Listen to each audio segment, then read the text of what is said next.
Louange à ton nom, Seigneur. Alléluia. Alléluia. Louange à toi, Seigneur.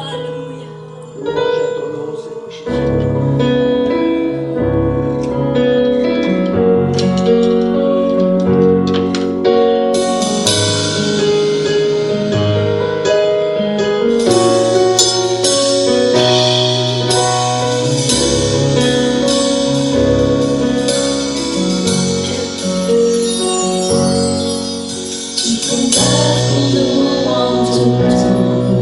Entouré de tous les anges, et je prends plaisir à savoir que tu es couronné vainqueur, mon secours et mon défenseur, mon ami et mon sauveur. Par ta grâce je vis, j'existe pour t'adorer. Quand j'entends ta grandeur, devant toi je me prosterne, et la peur se tait devant toi, tu es tout.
ta parole.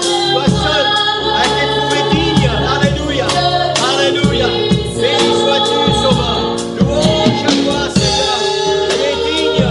Roi de gloire. Roi des rois. Seigneur des seigneurs. Père éternel. Prince de la paix. Alléluia. Louange à ton nom, Seigneur. Louange à ton nom, Seigneur Jésus. Béni sois-tu, Sauveur. Béni sois-tu, Seigneur. Alléluia. Alléluia, Église. Est-ce que nous pouvons élever notre voix ce matin vers le trône de gloire et dire, Seigneur, tu es digne. Tu es digne, Seigneur. Toi seul est digne. Tu es digne de recevoir ma louange. Tu es digne de recevoir mon adoration. Tu es digne, Seigneur Jésus, que je lève mon cœur vers toi, que je lève mon âme vers toi et que je te donne la gloire. Tu es digne, Seigneur. Louange à toi, Sauveur. Louange à toi, Seigneur. Tu es digne, Jésus. Tu es digne, Seigneur. Tu es digne, Seigneur. Sois élevé, Seigneur. Sois glorifié, Seigneur. Sois béni, Seigneur Jésus. Sois béni, Seigneur. Louange à toi, Sauveur. Alléluia. Alléluia. Sois glorifié, Seigneur. Sois glorifié, Seigneur Jésus. Seigneur de tout temps, tu es digne. Depuis le commencement, tu es digne. Et jusqu'à la fin de l'éternité, tu es digne, Seigneur. Alléluia, ton règne ne passera jamais, Seigneur. Tu es digne. Toi seul est digne, Seigneur. Nous élevons nos cœurs devant toi.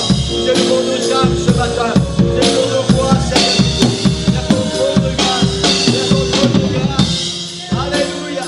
Priez, Seigneur, comme qu'a dit le prophète Isaïe. Saint, Saint, Saint l'Éternel, Dieu des armées. Tu es digne, Jésus. Tu es assis sur ton trône. Tu règnes, Seigneur. Tu règnes, Seigneur. Sois béni, Seigneur. Sois loué, glorifié, Seigneur. Exalté, Seigneur. Louange à toi. Louange à toi, Sauveur. Alléluia. Alléluia. Tu es digne, Seigneur. Tu es digne, Seigneur. Louange à ton nom, Jésus. Louange à ton nom, Seigneur. Louange à toi, Sauveur. Alléluia. Alléluia. Béni sois-tu, Sauveur. Béni sois-tu, Seigneur Jésus. Alléluia. Pour que nous soyons, tu es digne, Seigneur. Quoi que nous fassions, tu es digne, Seigneur. Quoi qu'il se passe, quoi qu'il arrive, tu es digne, Seigneur. Tu es digne, Seigneur. Louange à toi. Louange à toi, Sauveur. Merci, Seigneur. Merci, Seigneur. Merci, Seigneur. Merci pour qui tu es. Pour qui tu es, Seigneur. Sois élevé, glorifié, Seigneur. Sois glorifié, Seigneur. À toi la gloire. À toi la gloire, Seigneur. Béni soit ton nom, Jésus. Béni soit ton nom, Sauveur. Alléluia. Alléluia. Alléluia. Alléluia. Tu es digne, Seigneur. Éternité en éternité. Oh, béni soit ton nom, Jésus. Béni soit ton nom, Sauveur. Béni soit ton nom, Seigneur Jésus. Louange à toi, Sauveur. Louange à toi, Seigneur. Alléluia. Alléluia. Tu es digne, Seigneur. Tu es digne, Seigneur, et nous te rendons la gloire ce matin. Nous te rendons la gloire, Seigneur. Nous te rendons l'honneur qui t'appartient, Seigneur. Alléluia. Tu es couronné vainqueur. Couronné vainqueur. Oh, merci, Seigneur. Merci, Seigneur Jésus. Louange à ton nom, Sauveur. Louange à toi, Seigneur. Louange à toi, Seigneur. Alléluia, Église. Est-ce qu'on peut acclamer le Seigneur tous ensemble ce matin? Alléluia. Alléluia. Tu es digne. Tu es digne, Seigneur. Béni sois-tu, Sauveur. Béni sois-tu, Seigneur Jésus. Béni soit ton nom, Jésus. Béni soit ton nom, Seigneur. Alléluia. Alléluia. Alléluia. Il est digne, Église. Il est digne. Alléluia. Alléluia. Quoi qu'il arrive, quoi qu'il se passe, le Seigneur est digne. Alléluia. De recevoir la louange, de recevoir l'honneur, la puissance, la force. Alléluia. Digne que nous puissions nous présenter devant lui. Alléluia. Alléluia. Élevez nos cœurs, élevez nos voix. Alléluia. Béni soit ton nom, Seigneur Jésus. Béni soit ton nom, Seigneur. Alléluia. Le Seigneur est présent dans ce lieu. Amen. J'espère pour chacun de vous, dans toutes les églises à la maison ce matin, que vous sentez la présence du Seigneur. Amen. Le Seigneur est fidèle et le Seigneur est présent ici, dans ce lieu. En tout cas, je vous assure. Amen. Gloire au nom du Seigneur. Alléluia, bienvenue à chacun. Amen, pour ce culte de louange. Alléluia, j'ai vu beaucoup de vos noms déjà s'afficher sur l'ordinateur. Amen, Viviane, bienvenue. Amen, nous sommes contents de te voir à nouveau, même si c'est par écran interposé. Amen, vous êtes tous les bienvenus dans la présence du Seigneur et dans la maison du Seigneur, dans ce sanctuaire ce matin. Amen, gloire au Seigneur. Alléluia, alléluia. Ce matin, je vais vous apporter la parole du Seigneur. J'espère que vos Bibles sont prêtes. Voilà, vous savez que c'est important puisque maintenant, pour la plupart d'entre vous, vous suivez la réunion sur vos téléphones. Et donc, voilà, c'est important que vous puissiez préparer vos Bibles. Et on va directement aller dans la parole du Seigneur. Ce matin, on va faire une lecture dans le livre des Actes. C'est une lecture que, je pense, tout le monde connaît. Livre des Actes, au chapitre 4. Et nous allons lire les versets 29 jusqu'à 32. Actes, chapitre 4, versets 29 jusqu'à 32. Amen. Maintenant, Seigneur, vois leurs menaces et donne à tes serviteurs d'annoncer ta parole avec une pleine assurance, en étendant ta main pour qu'il se fasse des guérisons, des miracles et des prodiges par le nom de ton saint serviteur Jésus. Quand ils eurent prié, le lieu où ils étaient assemblés trembla. Ils furent tous remplis du Saint-Esprit et ils annonçaient la parole de Dieu avec assurance. La multitude de ceux qui avaient cru n'était qu'un cœur et qu'une âme. Amen. Je voudrais que là où vous êtes ce matin, vous puissiez tendre vos mains vers votre serviteur. Alléluia, pour que le Seigneur puisse bénir sa parole ce matin, bénir son serviteur et que nous soyons fortifiés ensemble. Seigneur, merci pour ta parole.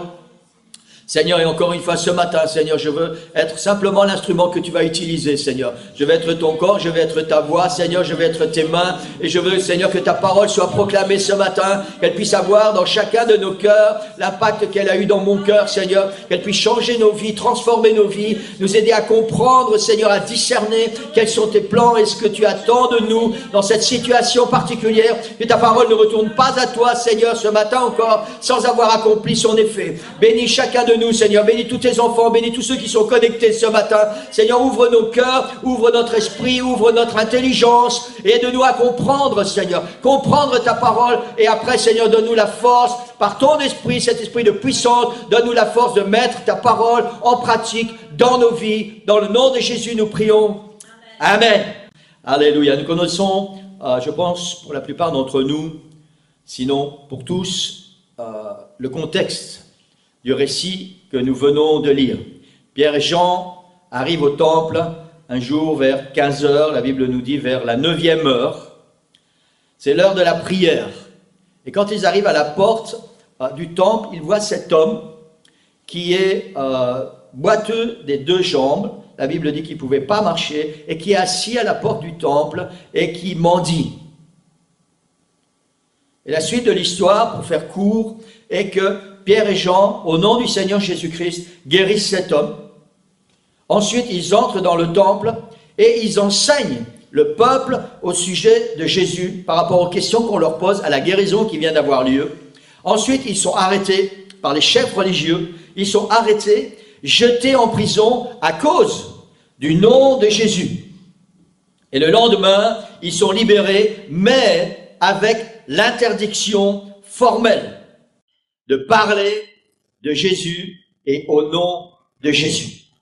Amen. Et avec les autres disciples, dès qu'ils sont libérés, ils s'unissent dans une prière fervente.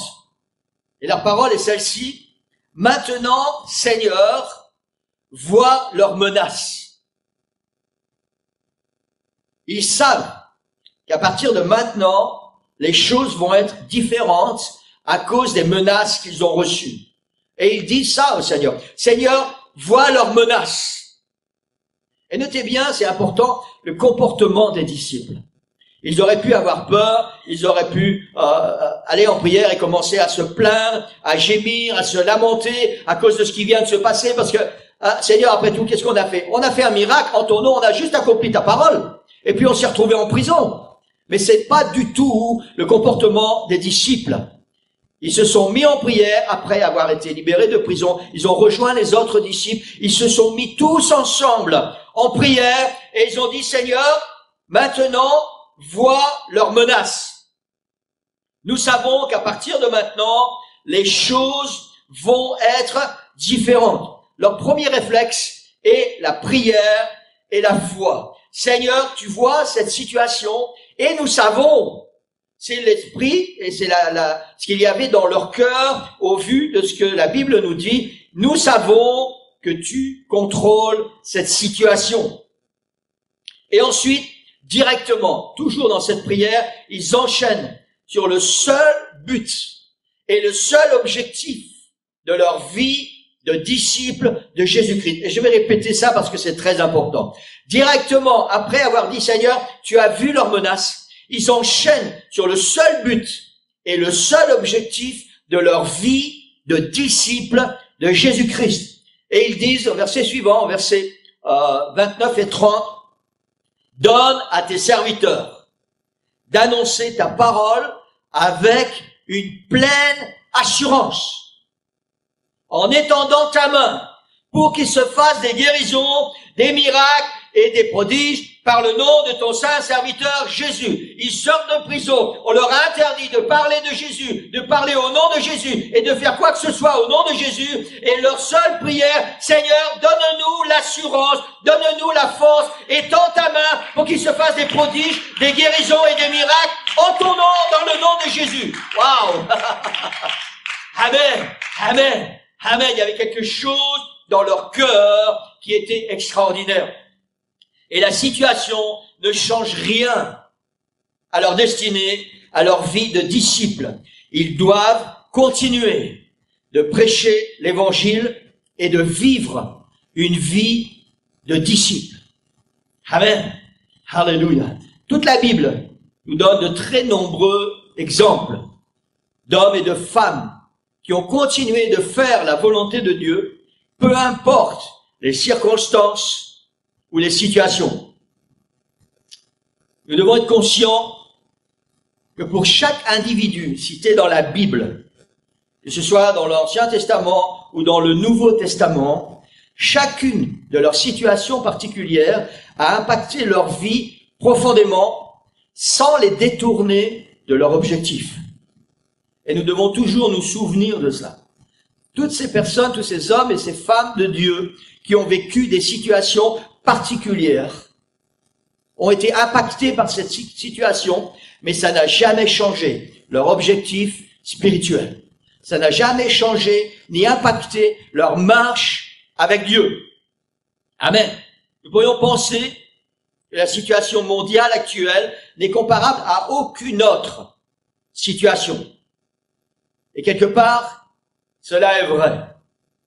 Mais en réalité, dans la plupart des situations particulières, la Bible nous relate, ces situations étaient inédites pour ceux qui les vivaient.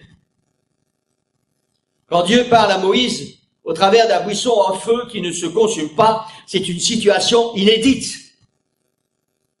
Quand Dieu ouvre la mer Rouge et que le peuple traverse à sec, c'est une situation inédite. Quand les 3 jeunes Hébreux sont jetés dans la fournaise ardente, c'est une situation inédite. Quand Daniel est jeté dans la fosse aux lions, c'est une situation inédite. Quand David se retrouve face aux Philistins et qu'il tue ce géant Goliath, c'est une situation inédite. Quand Élie défie le roi Akab et les 850 faux prophètes, c'est une situation inédite. Quand le Saint-Esprit descend sur 120 personnes le jour de la Pentecôte et que Pierre prêche le premier message apostolique, c'est une situation inédite. Quand Pierre et Jean, on vient de lire le texte, sont jetés en prison à cause du nom de Jésus, c'est une situation inédite.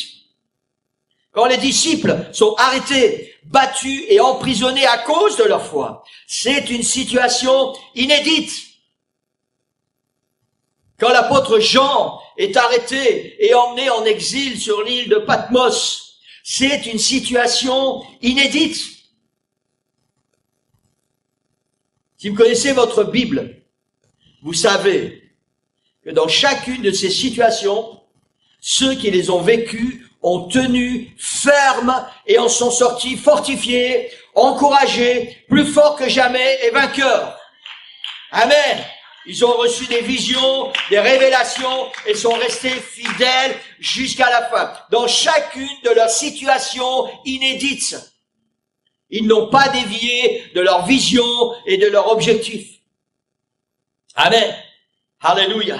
Chacun à sa manière. Tous ces gens de qui nous venons de parler, chacun à sa manière, a fait la même prière. Avec d'autres mots certainement, la même prière que les disciples. Maintenant, Seigneur, vois leurs menaces, vois cette situation inédite dans laquelle je me trouve. Et avec des mots différents, ils ont fait cette même prière. Donne à ton serviteur de continuer d'annoncer ta parole avec une pleine assurance en étendant ta main pour qu'il se fasse des guérisons, des miracles et des prodiges par le nom de ton saint serviteur Jésus. Même si les mots dans leur prière étaient différents, la prière était la même. Ils sont restés fidèles et ils ont accompli jusqu'au bout la volonté du Seigneur. Parce que dans leur cœur, il y avait un profond désir, une foi agissante, un objectif. Cette prière n'était pas simplement des mots. Il y avait quelque chose qui brûlait dans leur cœur. Imaginez un peu. Ces deux hommes, Pierre et Jean, viennent de passer la nuit en prison. Ils ont été arrêtés tout simplement parce que au nom de Jésus-Christ, ils ont guéri un malade et on les a mis en prison à cause de ça. Et on leur interdit de faire des bonnes choses au nom de Jésus. Et tout ce qu'ils trouvent à faire, c'est dire, Seigneur, donne à tes serviteurs de continuer d'annoncer ta parole avec assurance. Il y avait quelque chose dans leur cœur. C'était pas simplement des mots qu'ils étaient en train de formuler pour faire bien devant les autres disciples. Tous les disciples ensemble avaient dans leur cœur une foi agissante, une foi forte, une foi puissante qui leur donnait la force de pouvoir dire ces mots. Donne à tes serviteurs d'annoncer ta parole avec une pleine assurance. Dans cette situation inédite, dans cette situation tout à fait particulière, en étendant ta main, Seigneur, pour qu'il se fasse des guérisons, des miracles et des prodiges par le nom de ton saint serviteur Jésus. Et la Bible dit, nous avons lu, la Bible dit que quand ils eurent prié, quand ils ont fini d'épancher leur cœur et de dire au Seigneur quels étaient leurs sentiments, Seigneur, peu importe ce qui va se passer, peu importe cette situation inédite, nous allons continuer de proclamer ta parole et tu vas nous donner la force de le faire. La Bible dit quand ils eurent fini de prier, le lieu où ils étaient assemblés trembla. Ils furent tous remplis du Saint-Esprit et ils annonçaient la parole du Seigneur avec assurance. Le Seigneur a répondu à leur prière. Ils annonçaient la parole avec assurance. Et le verset 32 dit, la multitude de ceux qui avaient cru n'était qu'un cœur et qu'une âme. Amen. Alléluia. Gloire au Seigneur. La situation que nous vivons actuellement est inédite. Et nous devons la traverser comme chaque individu sur la terre, mais nous devons la vivre comme des enfants de Dieu, comme des chrétiens, comme des disciples de Jésus-Christ. Cette situation est inédite, mais le peuple de Dieu, l'Église, chaque enfant de Dieu doit la vivre en tant qu'enfant de Dieu. Amen. Alléluia. Alléluia. Gloire au Seigneur. Et j'espère que là où vous êtes à la maison, vous avez dit Amen. Le Seigneur attend de toi que parce que tu es son enfant dans cette situation inédite, tu puisses la vivre comme un enfant de Dieu. Tu puisses la traverser et la vivre comme un disciple de Jésus-Christ. Sans faiblir, sans faillir, sans te décourager, en gardant la foi, en gardant l'assurance, avec ton objectif et avec ta vision. Amen. Alléluia. Alléluia. Gloire au Seigneur. Nous devons savoir, Église, que cette situation est dans les plans de Dieu. Plus exactement, je vais dire, elle est permise par Dieu pour plusieurs raisons. Un peu comme avec Job. Dieu a permis à Satan de faire certaines choses avec Job. Et cette situation, de la même manière, est permise par Dieu pour plusieurs raisons. Une des raisons est que le diable pensait pouvoir fermer les portes des églises. Mais en réalité, il permet leur multiplication. Les églises dans les maisons s'ouvrent partout. Et cela va conduire à une évangélisation massive avec comme finalité l'accomplissement des plans de Dieu dans un dernier et grand réveil mondial. C'est pour ça que Dieu permet cette situation. Une autre raison pour laquelle cette pandémie doit avoir lieu et qu'elle va permettre l'accomplissement de certaines prophéties qui n'auraient pas pu s'accomplir dans d'autres circonstances, à savoir la monnaie unique, la venue de l'Antichrist et du faux prophète, ainsi que de la religion mondiale. L'effet psychologique de la pandémie, l'impact psychologique de la pandémie va permettre à certains gouvernements de voter des lois qui ne seraient jamais passées avant. Je n'ai pas le temps de m'étendre là-dessus ce matin, mais tout, croyez-moi, tout est sous le contrôle du Seigneur. Amen. Tout ce qui arrive est permis de Dieu parce qu'il y a encore des prophéties qui doivent s'accomplir. Amen. Dans ce contexte, je voudrais aussi vous encourager à ne pas faire des prières qui ne seront jamais exaucées. J'ai entendu, dès le début de cette pandémie, tellement tellement de pasteurs et de prophètes prier et prendre l'autorité au nom de Jésus pour détruire, dessécher et stopper cette pandémie. Et le résultat est que rien ne s'est passé. Les prières n'ont pas été exaucées. Ce que Dieu a prévu doit s'accomplir. Et avant de prier et de lier au nom de Jésus, étudie ta Bible, cherche la volonté du Seigneur et prie ensuite selon sa volonté. C'est très important que nous puissions adopter cette attitude dans cette situation tout à fait inédite. Amen. Alléluia. Quelqu'un dit gloire au Seigneur à la maison? Amen. J'ai partagé brièvement jeudi un sentiment qui est fort dans mon cœur. Vous savez, tous les pasteurs, je sais que tous les enfants de Dieu, le monde entier, chaque individu dans le monde a des sentiments particuliers dans son cœur. Pendant cette pandémie, tous les chrétiens du monde ont des sentiments particuliers dans ces moments particuliers. Et tous les pasteurs aussi ont aussi des sentiments particuliers dans ces moments particuliers. Et jeudi, j'ai partagé un peu, pour ceux qui étaient là sur Zoom, j'ai partagé un peu ce sentiment. Nous avons l'extraordinaire chance ou privilège d'avoir dans notre situation inédite, dans cette pandémie, les réseaux sociaux. Ils nous permettent, à nous, l'Église, de pouvoir rester connectés ensemble, de prier ensemble, de lire la Bible ensemble, d'étudier la Bible ensemble, de parler, de nous encourager, de faire tellement de choses ensemble. Et je suis reconnaissant au Seigneur pour ce que nous pouvons faire grâce à ces réseaux sociaux. Que ça soit Facebook, que ça soit Zoom, que ça soit n'importe quel réseau social. Merci Seigneur parce qu'il permet à l'Église de rester en contact. Il permet à l'Église de continuer, de communiquer et de faire des choses ensemble. Amen. Et je suis vraiment reconnaissant au Seigneur pour ça. Mais en même temps, ces réseaux sociaux peuvent aussi être un piège. Et je crois que c'est la pensée principale de la parole du Seigneur ce matin. Ces réseaux sociaux peuvent aussi être un piège, principalement pour nous, enfants de Dieu.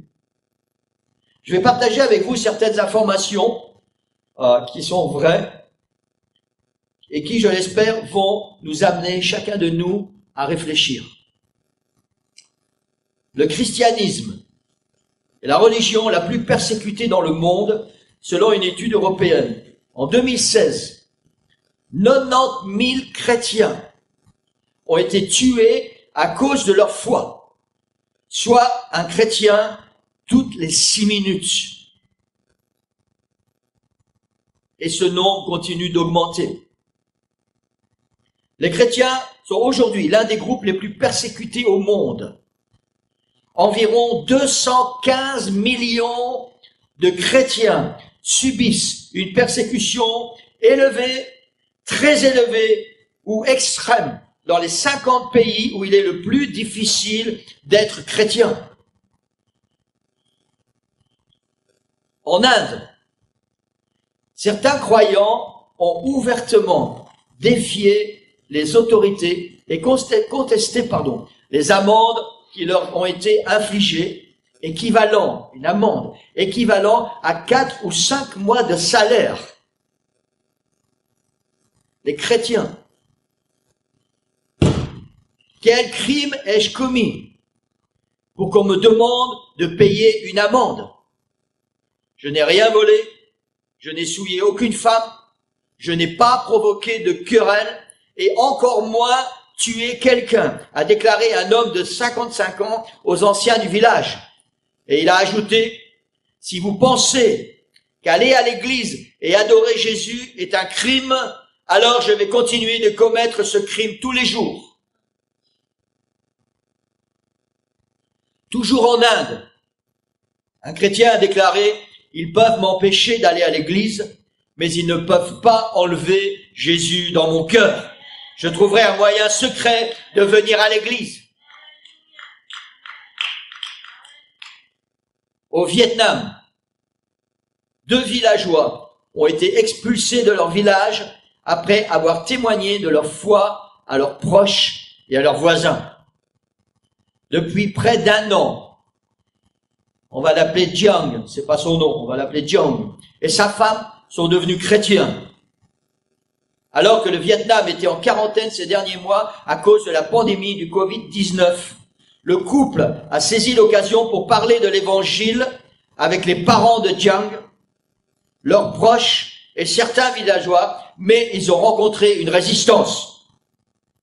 Le 5 mai dernier, les parents et des villageois furieux se sont rendus chez eux et leur ont demandé de renier leur foi, faute de quoi ils seront contraints de quitter le village et seront reniés comme membres de leurs familles respectives. Le couple a essayé d'expliquer la bonté de Dieu et comment Dieu a changé leur vie. Mais les villageois sont devenus hystériques et leur ont ordonné de quitter immédiatement le village. Aujourd'hui, Jiang et sa femme et leurs 3 enfants ont trouvé refuge dans la maison d'un membre de l'église dans un autre village. Ils n'ont rien pu emporter avec eux, à l'exception des vêtements qu'ils portaient ce jour-là. Leurs parents ont également rompu les liens qui les unissaient et les ont déjà rejetés en tant que membres de leur famille. En pleine pandémie Covid-19, les chrétiens d'Ouzbékistan ont été empêchés d'avoir accès à des produits de première nécessité comme la nourriture, l'eau, les fournitures médicales et l'argent. Les nouvelles politiques mises en place par les autorités ouzbèques ont permis aux personnes vivant dans la pauvreté de recevoir des sacs de ressources et d'argent nécessaires pour supporter la pandémie. Cependant, les chrétiens ont été négligés en raison de leur foi. Bakir, c'est pas son nom, c'est encore un pseudonyme, père de 4 enfants, nous a confié, et on parle ici d'une organisation chrétienne, nous a confié qu'il lui était impossible de maintenir un revenu suffisant pour subvenir aux besoins de sa famille. Lui et ses enfants se sont vus refuser une éducation et un emploi en raison de leur foi. Forcé de travailler dans un village voisin, Bakir est maintenant sans travail car l'isolement social est imposé dans le pays et il ne peut plus aller dans le village voisin. Les autorités locales ont refusé de donner à sa famille des sacs de fournitures essentielles en raison de leur choix de suivre Jésus. Étant les seuls chrétiens de leur village, Bakir et sa famille se retrouvent souvent sans le soutien dont ils ont besoin.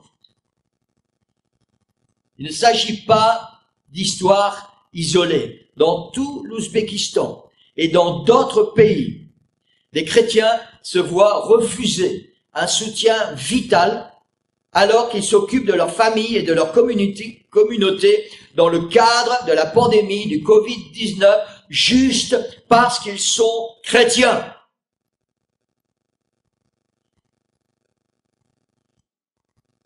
Et tout cela m'amène à une question ce matin. Où suis-je, moi, enfant de Dieu, pendant ce Covid-19? Quelle est ma relation avec le Seigneur?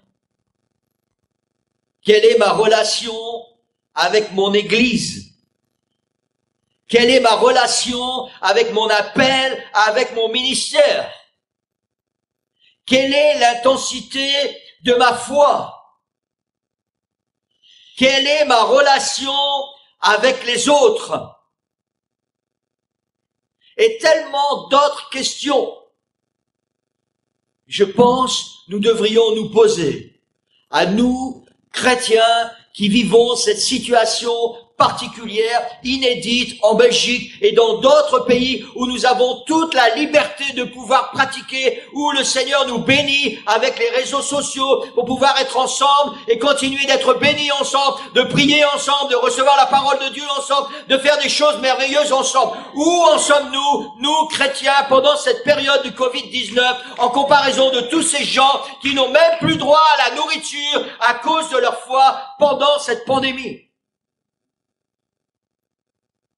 Et je crois que ça vaut la peine, Église, que nous puissions vraiment nous arrêter pour réfléchir.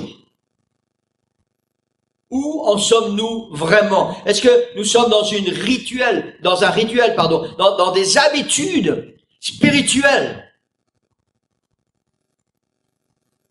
Ou est-ce que nous apprécions vraiment ce que le Seigneur nous donne pour l'instant? Est-ce que nous profitons de ces moments pour réfléchir à hier, à aujourd'hui et à demain? Amen. Alléluia. Alléluia. Alléluia. Alléluia. Je vous encourage vraiment à vous poser ce genre de questions ce matin.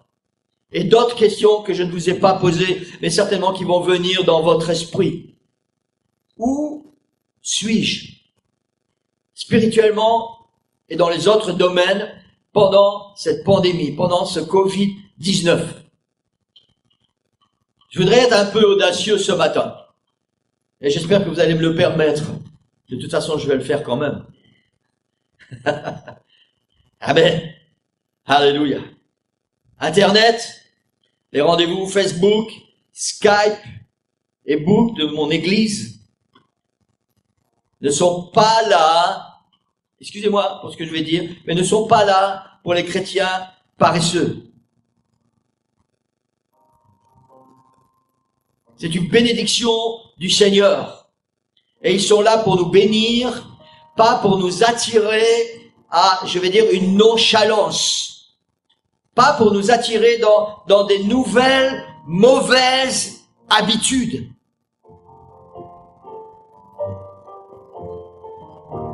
Tout ce que nous utilisons comme réseaux sociaux, je parle pour nous en tout cas, notre église, pour Facebook, pour Zoom,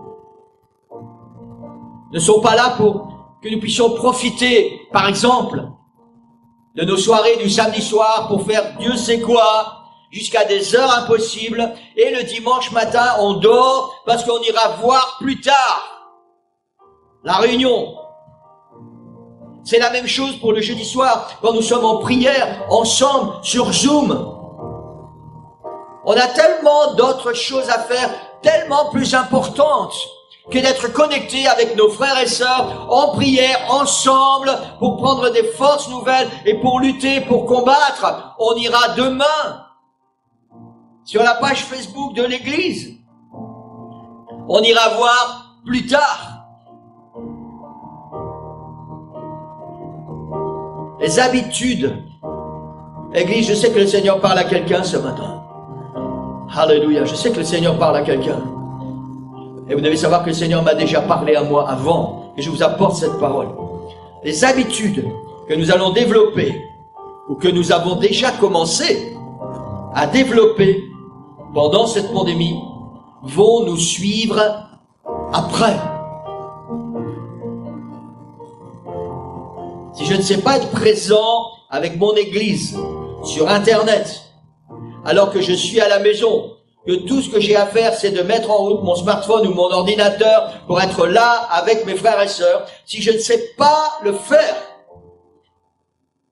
maintenant, alors que vais-je faire quand les portes de ce sanctuaire seront ouvertes à nouveau? Je vais aller plus loin. Permettez-moi cette audace ce matin. Je vais aller plus loin.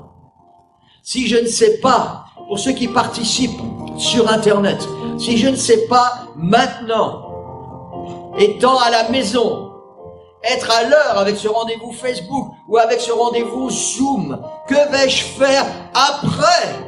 Quand je vais devoir m'habiller, quand je vais devoir faire de la route pour aller jusqu'au sanctuaire. Et je voudrais vous encourager ce matin en vous disant ceci: ne te laisse pas influencé par ce sentiment de paresse spirituelle. Il va t'entraîner vers la mort. Ces mauvaises habitudes que tu vas prendre ou que tu as commencé à prendre vont t'entraîner vers la mort spirituelle. Parce que c'est certain que pendant cette pandémie, dans ces moments où l'église, ça devient presque quelque chose d'imaginaire, parce qu'on est tout le temps à la maison, on va juste regarder ce qui se passe à l'église quand on va sur un réseau social, quand on allume notre téléphone. Et cette situation est tout à fait extraordinaire. Et c'est comme si nous vivons dans un rêve, et si nous développons certaines mauvaises habitudes, alors ces mauvaises habitudes vont nous entraîner vers une mort spirituelle certaine. Parce qu'après un certain temps, nous n'aurons même plus envie d'aller voir Facebook, la prédication du dimanche matin. Nous n'aurons même plus envie d'aller voir le lendemain ou le surlendemain ou peut-être la semaine suivante ce qui s'est passé à la réunion de prière du jeudi soir.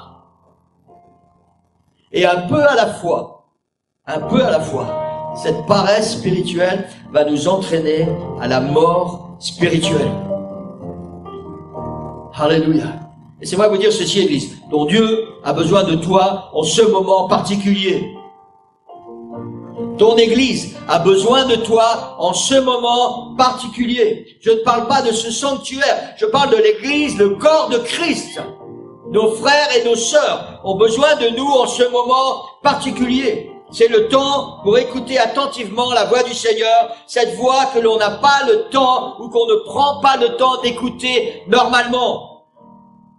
C'est le temps pour se remettre en question sur son appel et sur sa vision. C'est le temps pour laisser le Seigneur nous donner les détails de notre travail à accomplir. C'est le temps de préparer demain spirituellement.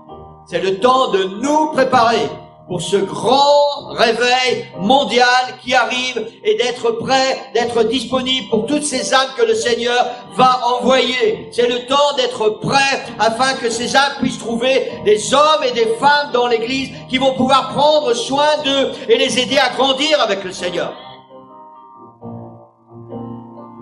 Ne laisse pas le diable te mentir et te voler ton avenir.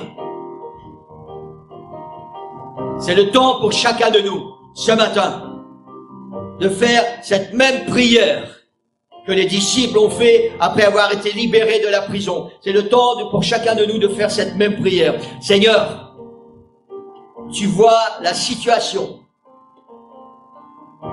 Et je voudrais que vous puissiez fermer les yeux là où vous êtes à la maison et adopter une attitude de prière.